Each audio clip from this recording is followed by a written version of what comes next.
Ito, magbablog po kami ngayon. Andito po kami sa Kulos. Sulitin nyo na. Hindi, tol. Tol, andito po kami sa Kulos Bow, ha. Saka po si Janjan. Dalawa kaming pause pero gumaling siya. Mamamatay na ako mamaya. 2026 po. Ay, ngayong 2025.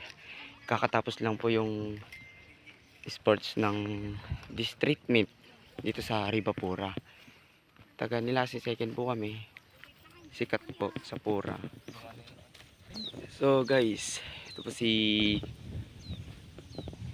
Jan David Dodas. At nga pala si Recto Espadua. Grade 12 na kami. College na kami sa susunod.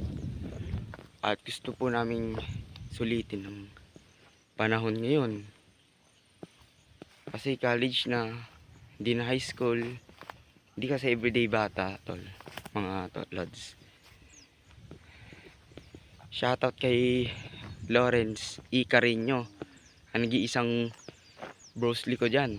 At shoutout sa mga nag-aaral sa Buena Vista, tsaka Stepona. Nagcha-champion po yan, mga lods. Champion half Buena Vista. Is, ito po si Dodas. Ano yung gusto mong sabihin?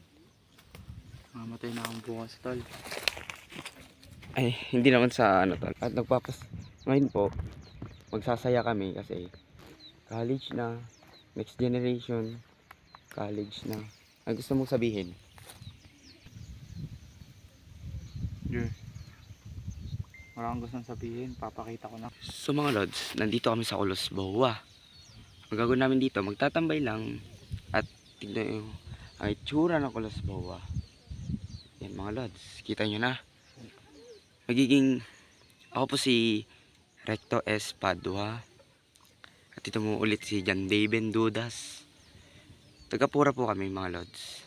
Kami dalawa lang po yung high school na pumunta rito. Dalawa lang po kami. Magpinsan po kami. May bahay din po kami sa Manila. At sana makilala nyo po kami ng lubusan. At sa pagkakataon nito, sana balang araw sumikat din kami.